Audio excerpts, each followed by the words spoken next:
Welcome to the Two-Way Street podcast with Rick Harris of Work Boot Consulting and Rob Berry of St. Louis Bath and Renovations. Our aim is to bridge the gap between contractors and consumers. Remember, communication is always a two-way street. Hey folks, it's Rick Harris of Work Boot Consulting, and this is the Two-Way Street podcast. And I'm joined by my friend here, Rob Berry of St. Louis Bath and Renovation. So Rob and I prepare for these ahead of time, and we talk about how can we make these relatable to the people that are listening, and in two camps, which is the contractors and the consumers. But today, we want to cover off, limiting beliefs, mindset, and that sort of thing, and that covers both camps. Contractors and consumers. And I'm big on learning. I'm big on listening to people that go ahead of me. And one of those individuals is a guy, Rob Dial. He's called a mindset mentor. And I just absolutely adore every podcast that he does. And he was talking yesterday about on the podcast that I was listening to about, and I've talked about this as well, 100 times. If I haven't talked about it 100 times, I've talked about it 1,000 times. Defining success on your terms, and the comparison of sitting there looking around your life, whether you're a consumer or contractor, and comparing yourself to somebody else, keeping up with the Joneses, looking across the street and saying, well, they've got this, that, and everything else, and I don't have that, and I don't know if I ever will. And that robs you of the joy of what's right in front of your nose at that time. And this is what I want to kind of talk about today. And if you kind of spin it from a contractor's perspective, that business that you got, whether it's you and a helper or just you, enjoy what you got, want more, expect more, but enjoy what you got at the time. And then from a consumer's perspective, looking around at the home that you got, enjoy what you got. It may not be exactly what you want, but enjoy what you've got. Enjoy what's right in front of you. So does that make sense, Rob? It does. And there's so many good points out of there, but those consumers might not reach out to the contractors for home improvements if they're satisfied with what they have. Yeah, true. No, that is it's great advice. Are we taking care of what we have right now? Are you doing what you should be doing with what you have? Are you honoring what you were given? And I personally don't believe in karma. I believe in sowing and reaping. So when the kids were little, I would tell them, hey, if you've got a handful of wheat seeds and we plant those, are we going to raise watermelon? Are we going to raise pineapples? No, you're going to raise wheat. And when we sow one seed, we grow a plant that maybe has 5 or 10 or 1,000 seeds in it. So whatever you put out there, it's going to come back to you, and it's going to be multiplied, good or bad. So I really like what you said there, that the focus of being happy with what you've got and being content. And I want to add to that, how are we stewarding that, and what are we sowing into the world, into today, into tomorrow, that we want to multiply. Yeah, that's right. Your children are watching you. Your children are seeing what's going on. And it's not just children; it's the people around you. So if you're a business owner, the team, your team is watching you. They're seeing what it is you're doing. And when I say be happy with what you got, it's not to become complacent and resign yourself to the fact that this is all I have. I always want more, but be grateful for what you have at that moment, and live in that moment. And living in the moment is so important. I mean, I was out yesterday, took my granddaughter skating, and I'm looking out at that ice, watching my 4-year-old granddaughter learning how to skate, and right beside me is her mother, who is my daughter, thinking, good heavens, it wasn't that long ago that I was doing the same with her. Yep. And kind of, getting a little bit misty eyed thinking about it, but also thinking about, was I really present when she was going through that? Did I really enjoy the moment? Was I living in the moment, or was I trying to speed up and, what was the next thing? Thinking about, business or whatever else it is. So live in the moment, be grateful for what you have, but always want more. Trying to constantly improve. And it's such a hard thing to do. I'm not saying it's an easy thing to do. It's something that I struggle with, wanting more, and how do I get more? And it kind of also goes back into setting some goals for yourself. And I'm not saying, there's different schools of thought, whether it's Napoleon Hill or Bob Proctor, or big, the BHAG goals, big, hairy, audacious goals. And there's a school of thought saying, if people aren't laughing at your goals and your dreams, they're not big enough. And that's one school of thought, whether you believe in it or not. I subscribe to that, telling people this is what I want, people thinking you're insane and you're never going to get there. But have some goals. What is it you would like to do? Where do I want to be at the end of the month, at the end of the day, at the end of the week, whatever it is? Set a goal for yourself. Stretch it a little bit. That's perfectly fine. So, do you ever set goals for yourself, Rob? I mean, when was the last time you set a goal for yourself? I do set goals for myself, although I am not the best goal setter. And I was just talking about that to one of my sons about that. I recognize that I need to be better at that. And I said to him, I said, hey, why don't we revise our yearly goals? And he said, well, I don't really have any goals written down. So there's something that I sowed and reap right there. I'm not a very good goal setter. And look, it's reproduced itself into one of my kids. Right. But you need to know where you're going. You don't hope you'll end up at Disneyland, and if you're in the Midwest here in where we are, and go west, you're not gonna. Well, you'll get to the California one, but it's gonna take you a lot longer than if you went to Florida. So you may get to where you're going, but you're gonna get there a lot faster if it's written down and you're seeing it daily and you're deliberate with it. Yeah, yeah, absolutely. So, say one of your goals would be to get better at something, whatever it is. It would be better at public speaking. And people always underestimate the power of public speaking, being able to articulate your thoughts. And if you're in sales, and everybody in the world is in sales, you're in sales. I mean, think about back when you were trying to ask that girl out in high school out on a date. You're in sales. You're trying to get that person to buy into the fact that you want to spend time with them. So if you're not able to articulate your thoughts, it holds you back. It's limiting. So think about, how could I become a better speaker? What are the things that I could do to become a better speaker? Go out to networking events, go out to a Chamber of Commerce event, ask to speak at something at your church group. Hey, I have this really good idea about something that can I speak to the group? And it could be a very small group. It could be 5, it could be 10. But set a goal for yourself.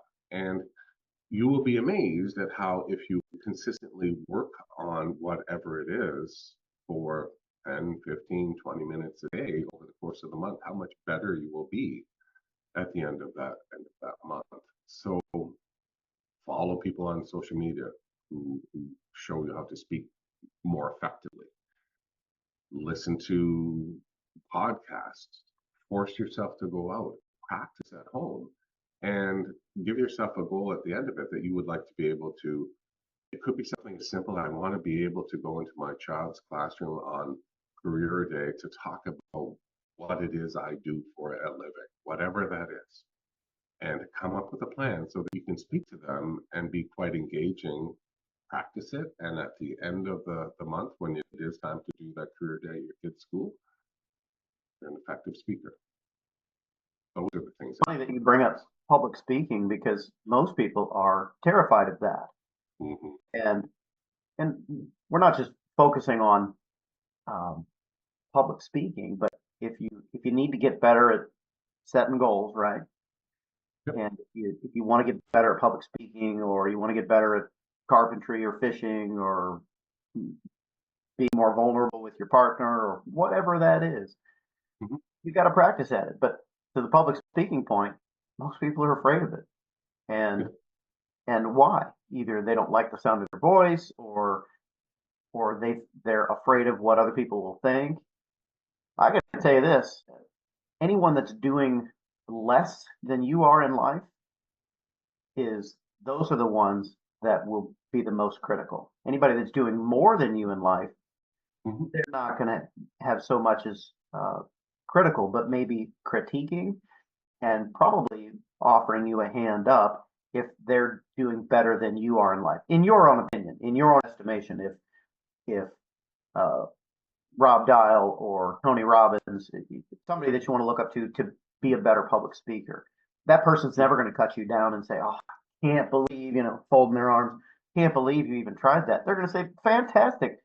I hope you failed quickly. Get out there and fail again real fast, and you'll figure out what doesn't work, and you're gonna get better each time you do it." But whatever you've got on your mind, just like what Rick is sharing, what I'm sharing, somebody out there, even if it's just one person, someone's going to benefit from you learning public speaking and becoming more confident in what you say, and having less ums and ers and ahs, and those types of things. Here's a point to that public speaking, and I'll throw it back to Rick. If you want to get better at public speaking, instead of saying, Rick, I don't know what's going to say next, just pause. Mhm. Rick, I've really been thinking about what you said yesterday. Pause. Thanks for sharing that. Pause. Don't sound like a robot, but that pause is very effective in helping you kill the ums and ers and ahs. So Yep. that's my soapbox about public speaking. It makes sense, and you are very articulate, and I love the way that you string thoughts together and put them out there. So it's interesting. I heard you mention fear, being afraid. So that's what holds us back from moving forward. Oh, I'll never be able to do this. Oh, I'll never be able to do that. It's not that you don't think you will be able to do it. More chances are you could take one at it and fail, like Rob had said. But it's the fear of being judged, the fear of looking silly, the fear of this, the fear of that, whatever it is. And what's interesting is my granddaughter did not want to go on the ice yesterday at all. She started planting the seeds on her way to the rink. I don't know. I don't know, Bob's. I don't know. And then taking her into the dressing room and seeing her have a full blown meltdown and I give full marks to my daughter. She just said, I understand, that's okay. But while she was talking to her daughter, she just kept getting her ready, put her skates on, took her out, and off she went onto the ice. And it was she had so much fear, my granddaughter, of getting on the ice. But the coach that was there took her out very gently, guided her out to the middle of the ice. And the look on my granddaughter's face as she went by, a very slow pace, smiling and waving at me.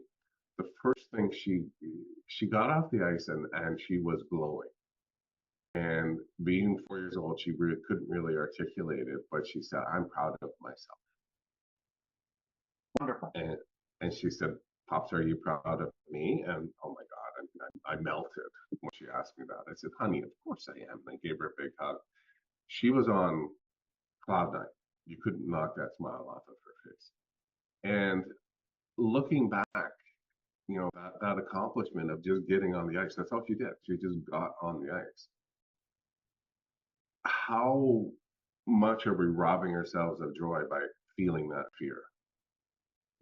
Whatever it is, just bite down hard and just take it, embrace it, get your butt on the ice, get your butt on the dance floor, whatever it is, and just go do it. Nobody's watching. Nobody really cares. They're more concerned about themselves. So, Yeah, no one's watching you harder than you, hopefully. oh yeah, Yeah. absolutely. And don't discount trying something new. We may be a little off topic, but don't discount trying something new, because You may be the first one in your family to go to college, to start that business, to do something that's outside of the mold of what your family taught you or your peer group or whatever. Mhm. If you're pointed in a particular direction and you know that it's beneficial, it's not going to hurt anybody, and you're trying to help other people, man, mash that skinny pedal down and go as fast as you can in that direction. Because you'll fail faster, hopefully, if it's not the right thing, but more than likely, that's the direction you should be pointed anyway. But Mhm. I gave some advice to one of our older sons. We've got 6 kids, 4 boys, 2 girls. And he wouldn't mind me sharing this with you guys. I told him, I said, the difference in where you are now with where you'll be in 10 years is your ability to take advice from those people in your life right now that you know love you and what you do with that advice. So don't take Rob's advice. Don't take Rick's advice. No. Surround yourself with people that you know already love you and that want the best for you. And I'm talking about fair-minded people. Sometimes mom or dad loves us, but sometimes they're fear-based. They're giving you advice on based on fear because they want to keep you safe. Mhm. Yep. Surround yourself with people that are going in the direction that you want to go or that can advise you towards that. People that already love you and that have your best interest at heart or don't have anything to gain off of telling you something, and then you'll know. Um, but don't move through life with doubt and fear and second guessing. Just be cautious, but move boldly Mhm. and and be that 4-year-old that just learned to skate and now you're glowing Mhm. and your whole family's there watching because you Yeah, just learned how to skate. absolutely. Yeah, and so so the whole idea of fear, you know, I was talking to somebody yesterday about their business and just finding a niche. And they said, well, what about all the other work? It's like, well, who cares? Find your niche, get narrow, just laser focus on the work that you want to do. You know, you're good at it, you enjoy it, it's profitable, you can systemize it. Go down that lane. Don't listen to the other people that are saying, oh, well, no, you should be doing this, this, and this as well. Pick a lane, pick it, and don't be afraid. And like Rob said, if you fail on it, you fail on it. But just keep clawing away at it, and work really hard. Give yourself a goal of where you're headed from a consumer's perspective, because this is the two-way street for bringing contractors and consumers onto the same lane. Look around at what it is you got in your home. It could be, why are you living with this? Why are you putting up with this? Why are you okay with whatever it is inside your home? Have a goal. I would like to be able to do. And there's certain things that when it comes to redoing, say you're redoing a washroom, you don't have to do the entire washroom. You could just do, new toilet, new sink, new faucet. It could be maybe you're trying to age in place. Get yourself some grab bars put in there. You don't have to live with what you got. And I remember asking somebody one time because we did service work, and she had this old toilet. She had knee problems. The thing was like just barely off of the floor. And I said, "What do you like about this toilet?" And she said, "Well, nothing really." And I said, "Then why are you still? Why are you so tied to it?" So I guess in a long-winded, convoluted way, set yourself some goals. Don't be afraid to move forward. Figure out a way to get there. Fail if you fail. Don't live Enjoy with a bad toilet. That's right. Don't live with a bad toilet. Yeah, don't live with the toilet that won't flush and has the plunger sitting on the floor beside it. But anyhow, I hope this all makes sense to everybody that you're getting something from it. Rob and I are very much aligned in the way that we want to help people, whether you're a consumer or whether you're a contractor, and we have that goal in mind to continuously get better, to constantly improve where we're at. I have goals, and I remember when I started on the journey that I'm still on. telling some people that I'm going to be doing this, this, and this. I said, you want to come with me? And they just said, no, man, you're nuts. You'll never get there. Well, where they are is where they still are, where they were, 10, 15 years ago. Where I am is completely different. I'm moved ahead beyond them. I'm not perfect. There are things that I want to do, and I have constant goals. A lot of times I fail, and that's okay. Just pick myself back up and say that was really painful. And let's make sure that never happens again. But part of the journey. Yeah, you said two words there, path and journey. And I know I mentioned something about that a little bit ago too. The path that you're on, the journey that you're on, you're the one that's on it. You're the one that's leading it. If things don't measure out right, I hate to say if it doesn't feel right. Feelings are important, but we're all up and down with feelings. I wouldn't say to follow that. Where's your North Star? Are you following that? Are you following what we opened with? Are you following your list of goals that you knew that 9 months ago you set those up and that's exactly what you want? Are you on track? Check back in with yourself. It's okay to slow down, but checking in with yourself, because you're the most important person that you'll talk to today. That may sound corny, but self-talk and those goals and the direction that you want to go in your life, not the direction Rick wants Rob's life to go, or vice versa. You're the captain of your ship, pointed in the direction that you want to go. Not that we shouldn't be listening to other people, because it's very important, but iron sharpens iron. Stay the course. And like I said earlier, mash that gas pedal down. Because if you're going in the wrong direction, you will more quickly find out what's going on. And I know we're going to end this podcast soon, but there's a quote from Tony Robbins that I really, really like, and I'm gonna paraphrase. He said that, "What's the story are we telling ourselves?" And he mentioned a story about a smoker, and he said, "Well, that smoker gets up and tells himself, well, I have a cigarette in the morning. Well, and I have a cigarette before a meal, and I have a cigarette after the meal, and this and that," and you get the idea. What if that person got up and said a different story to themselves? I'm no longer a smoker. I'm not minimizing the effects of smoking and what it has on people that I've heard tried to quit. I'm just using this because it's pretty black and white and you understand. What if we started telling ourselves a different story? I'm not talking about that you're trying to do the Jedi mind trick on yourself or you're trying to lie to yourself. What if you said, you know what, I used to be a smoker, right? You're not ignoring reality. You know that it was in the past. What's that story you're telling yourself? Because you're the most important person that you will talk to today. And I mean that.